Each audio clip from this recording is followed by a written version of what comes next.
Mes chers compatriotes, pour la seconde fois,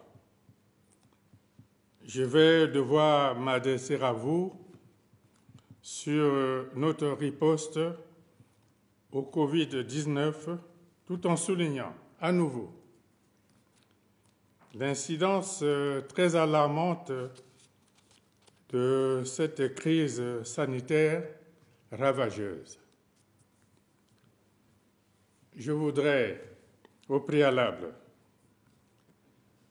présenter les condoléances de la Nation aux familles endeuillées du fait de cette pandémie et m'incliner devant la mémoire des disparus. Ainsi, je rends également hommage à ceux des personnels de santé qui se sont illustrés avec beaucoup de patriotisme sur les premières lignes de ce combat. Le disant, mes pensées sont tournées vers nos deux médecins qui ont perdu la vie en allant sauver celle des autres. Tout comme des soldats au front, ce sont des héros et ils méritent toute notre reconnaissance. Par contre, à tous ceux qui se seraient éloignés de leur serment d'Hippocrate, il importe qu'ils retrouvent le chemin du devoir pour soulager leur conscience de la lourde incrimination de non-assistance à personne en danger. Au moment où je prends la parole, les statistiques sources OMS au niveau mondial affichent 2 804 796 personnes contaminées et 193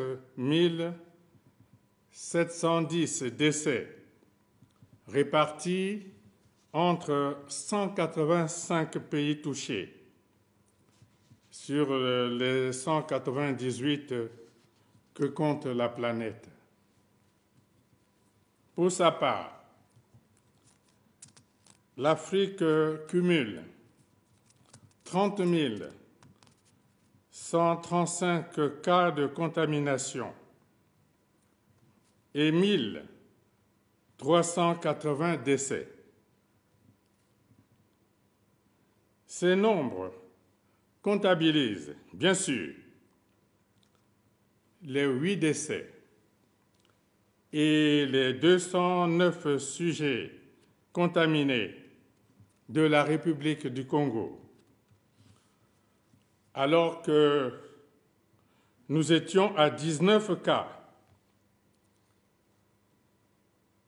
Je dis bien 19 cas le 28 mars 2020, lorsque j'intervenais pour la première fois sur cette grave crise sanitaire.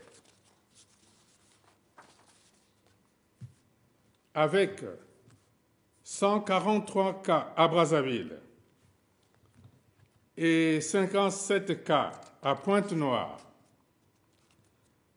ces deux agglomérations constituent les principaux foyers de Covid-19 dans notre pays. Le bilan de notre pays pourrait même être revu à la hausse en cas de systématisation des tests de masse au coronavirus. Tout autant, ce tableau aurait pu être bien moindre si nous avions consenti plus de rigueur dans le respect des gestes barrières. Beaucoup de nos compatriotes gagnent leur vie au jour le jour en réalisant eux-mêmes des activités marchandes ou en occupant des emplois journaliers rémunérés à la tâche. Cela, nous le savons, et c'est difficile, mais nous le comprenons. La discipline implique des sacrifices. Cela aussi, nous en avons pleinement conscience. Cependant, le Congo ne saurait être un îlot de miraculés dans une situation dramatique d'aussi grande envergure qui affecte la planète entière. La nature invisible de cet ennemi pernicieux contribue davantage à accroître le laxisme et la désinvolture. D'aucuns émettent même des doutes sur l'existence du Covid-19 dans notre pays. Cela n'arrive qu'à l'autre, jamais à soi-même. Pourtant, le virus mortel ne choisit pas. Toute démagogie sur cette question relèverait de l'irresponsabilité. Mes chers compatriotes, nous sommes conscients des insuffisances de notre propre système sanitaire qui n'était pas préparé à affronter un tel défi. Si les pays nantis sont confrontés à d'innombrables difficultés, alors combien de fois le nôtre? À l'heure de ce premier bilan, je n'entends pas non plus occulter ici les graves manquements encore perceptibles au sein de notre société. Dans certains quartiers de nos villes, les jeunes continuent à pratiquer des sports collectifs au mépris des mesures de protection édictées dans le cadre de la lutte contre le Covid-19. Des rassemblements de plus de 50 personnes continuent à être organisés comme en temps normal, dans l'insouciance la plus complète du danger encouru devant le Covid-19. Des désordres inacceptables ont été observés dans les rues et les marchés domaniaux, en particulier les lundis, les mercredis et les vendredis, jour d'ouverture de ces sites. Malgré toutes les entraves, notre stratégie restera basée sur la prévention, car mieux vaut prévenir que guérir.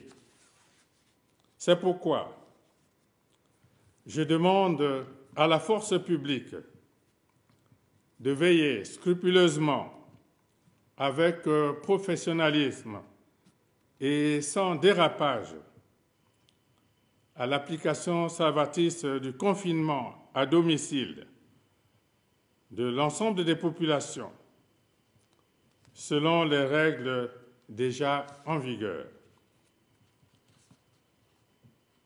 J'exhorte les dirigeants politiques et les organisations de la société civile à renforcer la communication de proximité pour l'information et l'encadrement des populations, à l'effet de mieux les prévenir du danger. Sur le plan économique,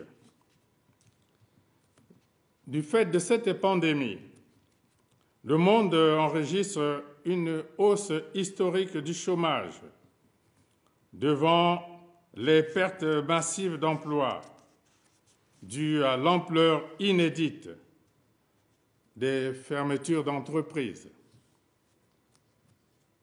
À ce propos, le gouvernement a créé le Fonds national de solidarité sous forme d'un compte spécial de trésor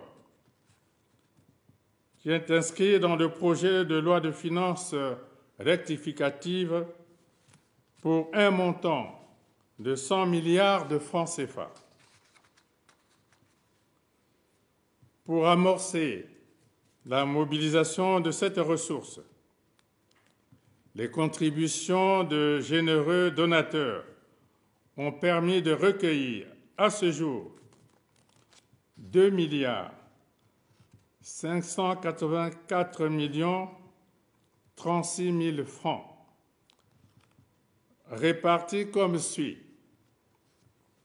Fonds Covid-19, 1 milliard 124 millions de francs CFA. Fonds national de solidarité, 1 milliard 460 millions 36 000 francs CFA. Tout en remerciant ces derniers, j'invite, malgré la dureté des temps, les uns et les autres, à un plus grand engagement en faveur de cette initiative salutaire, dédiée à la prise en charge des chocs économiques et financiers engendrés par le Covid-19. J'annonce que, pour sa part, l'État vient de faire un apport de 50 milliards de francs CFA au Fonds national de solidarité. Mes chers compatriotes, le tableau ainsi décliné nous impose de consolider notre action contre le Covid-19 afin d'anéantir la chaîne meurtrière de propagation. Aussi, après consultation du comité d'experts, du gouvernement et des présidents des deux chambres du Parlement, j'ai décidé de la prorogation de l'état d'urgence sanitaire conformément aux dispositions de la loi récemment adoptée à cet effet par le Parlement, c'est-à-dire jusqu'au 10 mai 2020, de la prolongation du confinement à domicile de l'ensemble de la population pour 15 jours, dans les mêmes conditions que celles de la première phase qui s'achève ce 30 avril 2020. De la prolongation du couvre-feu de 20h à 5h du matin sur toute l'étendue du territoire national jusqu'au 10 mai 2020. De la mise en œuvre à grande échelle du test de dépistage au coronavirus, du renforcement des moyens de la riposte clinique et biologique, du port obligatoire du masque pour toute personne présente dans les espaces publics, fermés ou ouverts. À cet effet, une première commande de 1 500 000 masques locaux a été faite chez nos artisans par le gouvernement en vue de leur distribution gratuite et encadrée aux populations démunies. L'intérêt manifeste observé dans le pays en ce qui concerne la fabrication locale de masques devrait inciter à soutenir les initiatives de production selon les normes de l'Organisation mondiale de la santé et leur vulgarisation à un prix préférentiel n'excédant pas 1 000 francs CFA. Les cadres pourraient équiper leurs entourages en masques. Les dirigeants d'entreprises devraient s'organiser pour en assurer des dotations à leur personnel. Pour accompagner ces mesures, outre celles qui ont déjà été prises, j'ai demandé au gouvernement de réaménager les obligations fiscales et sociales des entreprises. Le gouvernement devra par ailleurs négocier avec les établissements de crédit nationaux la mise en place des moratoires et des rééchelonnements au profit des entreprises en difficulté, des prêts accordés avant la survenue de la pandémie. Dans cette même optique, les opérateurs financiers suscités sont invités à proposer, autant que possible,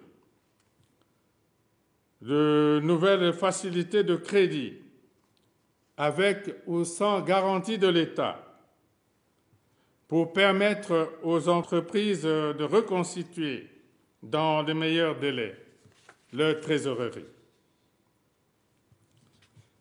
Le gouvernement a reçu mes instructions pour examiner, après l'adoption du collectif budgétaire,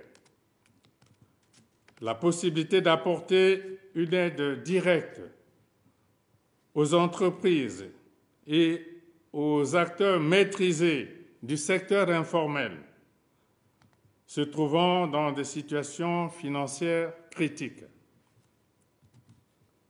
Dans le domaine social,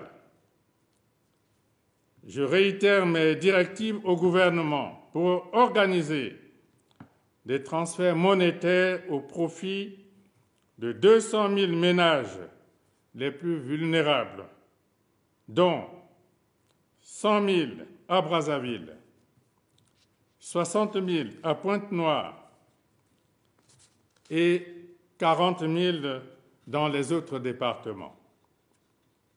La somme totale allouée s'élève à 10 milliards de francs CFA. Mes chers compatriotes, le confinement actuel s'étendra du 1er au 15 mai 2020. Durant cette période, nous évaluerons l'efficacité de sa mise en œuvre. Au cas où les résultats observés se révélaient au fur et à mesure encourageants, le gouvernement pourrait alors étudier au même moment un plan de déconfinement ordonné, applicable par palier à partir du 16 mai 2020. La réussite de la phase actuelle de confinement ainsi que le respect des gestes barrières de prévention et le renforcement de nos capacités de test de masse au Covid-19 constituent les conditions nécessaires pour évoluer vers un déconfinement ordonné et efficient. Cette triple exigence prépare le retour progressif de d'autres pays à une vie normale. Mais il nous faut préalablement continuer à assumer dans la responsabilité les prescriptions recommandées à ce sujet. Vive la République, vive le Congo.